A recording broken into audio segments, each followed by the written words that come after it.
नमस्कार दोस्तों, नमः शिवाय। जीवन ज्योति चैनल में आप सभी का हार्दिक स्वागत करती हूँ। दोस्तों, आज की वीडियो में मैं बात करूंगी रक्षाबंधन के विषय में कुछ महत्वपूर्ण बातें जो आप लोगों को जरूर जान लेनी चाहिए। सबसे पहली बात कि रक्षाबंधन का जो पर्व होता है तो बहनें अपने भाई को राखी बांधने से पहले भगवान श्री कृष्ण जी और भगवान गणेश जी को राखी समर्पित करती हैं। जो राखी आपको अपने भाई की कलाई पर बांधनी है उसे भी आप भगवान के चरणों में अर्पित करें और प्रसाद स्वरूप उस राखी को अपने भाई की कलाई पे बांधें।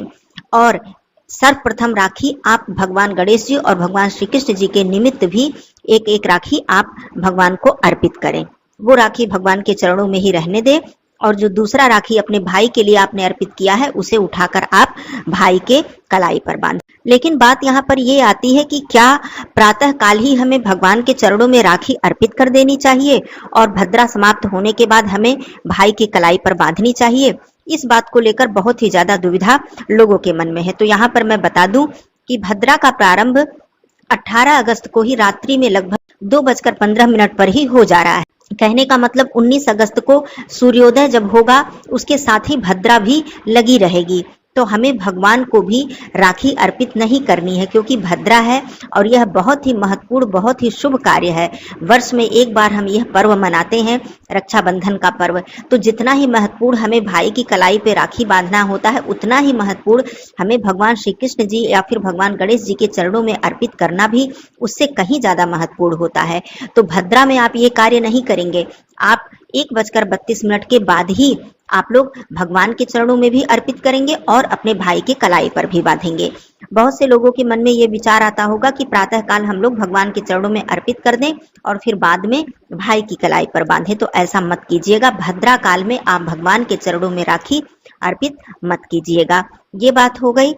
दूसरी बात कि जो भी बहनें अपने भाई से मुलाकात नहीं कर पाएंगी, किसी भी कारणवश राखी नहीं बांध पाएंगी, वो लोग भी भगवान को राखी बांधें, भगवान के चरणों में अर्पित करें और एक राखी अपने भाई के निमित्त उनके चरणों से लेकर अपने पास रखी रहें। जब भी समय मिले, जब भी मुलाकात हो तो वो रक्षाबंधन प्रसाद के रूप में अपने भाई की कलाई पर जरूर बांधें। दूसरी महत्वपूर्ण बात कि जो भी भाई बहन पूर्णिमा का व्रत रखते हैं और सावन पूर्णिमा, यह अपने आप में बहुत ही ज्यादा महत्वपूर्ण है। इस दिन भगवान भोलेनाथ जी का जलाभिषेक जरूर कीजिएगा, गाय के कच्चे दूध से अभिषेक कीजिएगा। और पूर्णिमा व्रत जो लोग रखेंगे वो भी 19 अगस्त दिन सोमवार को ही रखेंगे। दूसरा व्रत जिसे कि सत्य व्रत कहते हैं, सत्यनारायण भगवान जी का व्रत कहते हैं, ये उदया तिथि में धारण किया जाता है और पूर्णिमा व्रत जो होता है वो रात्रि व्यापनी तिथि में धारण किया जाता है। लेकिन इस बार संपूर्ण तिथि हमें एक ही दिन प्राप्त हो रही है, अर्थात सोमवार के दिन ही हमें दोनों ही तिथियां प्राप्त हो रही हैं। तो चंद्रोदय व्यापनी पूर्णिमा भी इसी दिन है और उदया तिथि की पूर्णिमा भी इसी दिन है। तो सत्य व्रत जो लोग रखेंगे वो भी इसी दिन रखेंगे, भगवान सत्यनारायण जी की पूजा भी इसी दिन करेंगे और पूर्णिमा व्रत भी इसी दिन रखेंगे। अब बात आती है कि क्या भद्रा काल में हम भगवान सत्यनारायण जी की कथा का आयोजन कर सकते हैं या नहीं? तो देखिए, जो कार्य हम हमेशा करते हैं और करते आते हैं, जैसे कि प्रत्येक पूर्णिमा पर, अमावस्या पर, एकादशी पर हम लोग पूजा अर्चना करते हैं, कथा का आयोजन करते हैं, तो इन सब चीजों में भद्रा को नहीं लिया जाता है कि भद्रा में हम कथा छोड़ दें या पूजा पाठ करना छोड़ दें। जो चीज हम कभी कभी करते हैं, जैसे कि वर्ष में एक बार जो त्योहार आता है या फिर कोई ऐसा कार्य जो कि जैसे कि विवाह, मुंडन, जनेऊ, ये सारी चीजें जो आती हैं, इन सब चीजों के लिए भद्रा को देखना चाहिए। या फिर आप भवन निर्माण कर रहे हैं, कोई प्रॉपर्टी खरीदने जा रहे हैं, जो विशेष कार्य होते हैं उसमें भद्रा की जो स्थिति होती है उसे देखा जाता है। तो जैसे कथा का आयोजन करना है तो यह कार्य आपके लिए वर्जित नहीं है। लेकिन आपके मन में अगर यह बात है कि भद्रा है तो हम कथा का आयोजन न करें, तो ऐसे में बिल्कुल चिंता वाली बात नहीं है। आप लोग संध्या के समय अपने घर में भगवान सत्यनारायण जी की कथा का आयोजन करें, क्योंकि संध्या के समय बहुत ही उत्तम समय होगा, पूर्णिमा तिथि भी होगी और हम लोग राखी का पर्व भी दोपहर के बाद से मनाएंगे। सब कुछ शुभ ही शुभ होगा और बहुत ही शुभ योग भी मिल रहे हैं हमें। तो आप लोग के मन में दुविधा हो तो आप लोग संध्या को भी इस कथा का आयोजन कर सकते हैं। दूसरी बात, चंद्रोदय का समय इस दिन क्या होगा? इस दिन चंद्रोदय का समय होगा शाम को 6:54 पर। 6:54 पर जब चंद्रोदय हो जाए तो जितने भी व्रतधारी हैं उन्हें भगवान चंद्रदेव जी की विशेष रूप से पूजा अर्चना करनी चाहिए। और यदि आप व्रत नहीं भी धारण करते हैं तब भी आपको पूर्णिमा तिथि पर भगवान चंद्रदेव जी का दर्शन अवश्य करना चाहिए, धूप दीप अवश्य ही प्रज्वलित करना चाहिए। मान लीजिए आप व्रत नहीं है तो आप अर्घ्य नहीं दे सकते हैं, लेकिन आप स्नान करके स्वच्छ वस्त्र धारण करके भगवान चंद्रदेव जी का दर्शन जरूर करें। इससे हमारी मानसिक स्थिति सही होती है, माता लक्ष्मी जी की कृपा प्राप्त होती है, बहुत ही लाभ होता है भगवान चंद्रदेव जी की पूजा अर्चना करने से। तो ये कार्य आप लोग जरूर कर लीजिएगा, व्रत है तब भी और नहीं है तब भी। व्रतधारी जो है वो अर्घ्य देंगे, जो व्रतधारी नहीं है वो धूप दीप पुष्प इत्यादि से पूजन करके परिक्रमा करके उनका दर्शन करेंगे और प्रणाम करेंगे। तो ये कार्य आप लोग जरूर कर लीजिएगा।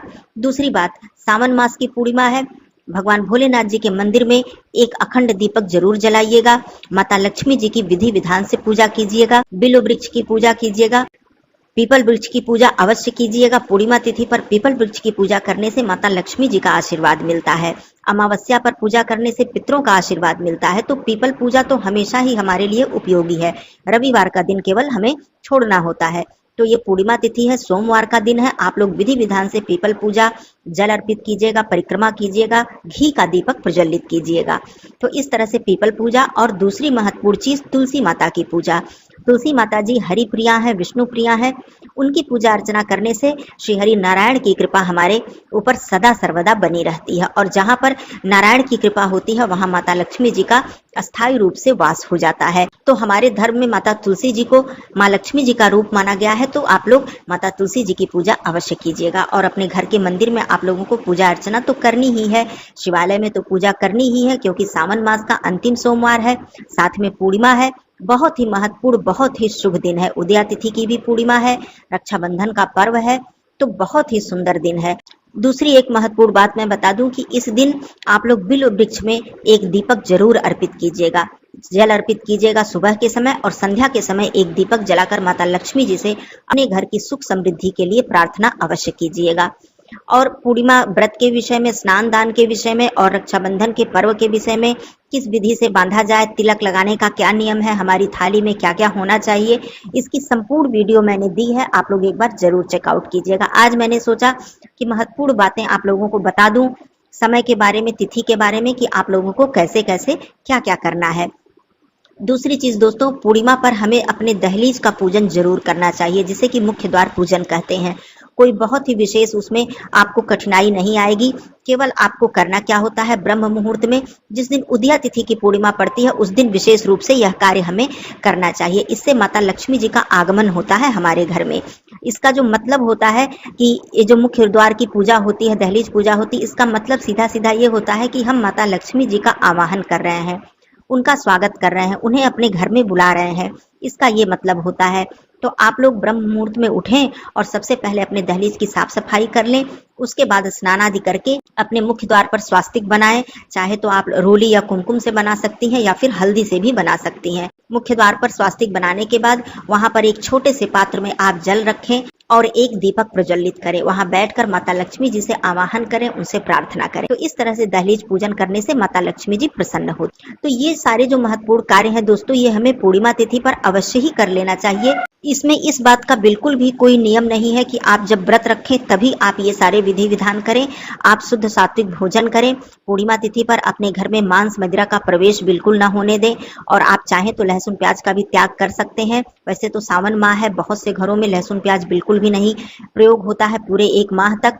तो आप लोग ये कार्य कर सकते हैं और शुद्ध सात्विक भोजन करके, स्नान आदि करके, स्वच्छ वस्त्र धारण करके पूर्णिमा तिथि पर कभी भी काले रंग के वस्त्र आप न पहने, चाहे भले ही वो शनिवार का दिन क्यों ना हो, क्योंकि शनिवार को बहुत से लोग काले वस्त्र, नीले वस्त्र पहनते हैं। लेकिन पूर्णिमा तिथि यदि है तो आप इस दिन काले वस्त्र धारण बिल्कुल ना करें, क्योंकि यह तिथि जो है वो चंद्रमा की तिथि होती है। तो इसलिए काले वस्त्र धारण करना आपके लिए किसी भी दृष्टि से शुभ नहीं होता है। व्रत रखें ना रखें इससे कोई मतलब नहीं है, लेकिन काले वस्त्र आपको नहीं पहनने चाहिए। और ये सारे जो कार्य हैं ये आपको बिना व्रत रखे भी प्रत्येक पूर्णिमा को करना चाहिए। पूर्णिमा तिथि पर विष्णु सहस्त्र नाम का पाठ, नारायण कवच का पाठ, श्री सूक्त का पाठ, कनकधारा स्तोत्र का पाठ, विष्णु चालीसा का पाठ, लक्ष्मी चालीसा का पाठ, या फिर माता लक्ष्मी जी के बीज मंत्रों का जप, ओम नमो भगवते वासुदेवाय इस मंत्र का जप, या फिर ओम कृष्णाय वासुदेवाय हरे परमात्मने प्रणतः क्लेशनाशाय गोविंदाय नमो नमः। क्योंकि श्री हरि नारायण जी की यदि हम पूजा करेंगे तब भी माता लक्ष्मी जी प्रसन्न होंगी। जहाँ पे नारायण की चर्चा होती है, जहाँ पर नारायण जी की पूजा स्तुति होती है, वहां तो माता लक्ष्मी जी स्वतः आकर विराजमान हो जाती हैं। तो ये सारे कार्य आप लोग बिना व्रत रखे भी जरूर कर लीजिएगा। संध्या को स्नान कीजिए। स्नान करने के बाद जितना भी स्थान मैंने बताया, पीपल वृक्ष के समीप, तुलसी वृक्ष के समीप, बिल्व वृक्ष के समीप, मुख्य द्वार पर माता लक्ष्मी जी के समक्ष दीपदान हमें जरूर करना चाहिए। तो ये सारी बातें थी दोस्तों, क्योंकि एक ही दिन ये कई पर्व पड़ रहे हैं, जैसे कि उदया तिथि भी है और पूर्णिमा व्रत भी है, रक्षाबंधन भी है, तो बहुत सारे पर्व पड़े हैं। तो ये सारी महत्वपूर्ण बातें आप लोग बिल्कुल ही ध्यान रखिएगा और आपके घर में सुख समृद्धि सदा सर्वदा बनी रहे, ऐसी कामना करती हूँ। फिर मिलती हूँ अगले वीडियो में। तब तक के लिए धन्यवाद। नमः शिवाय। हर हर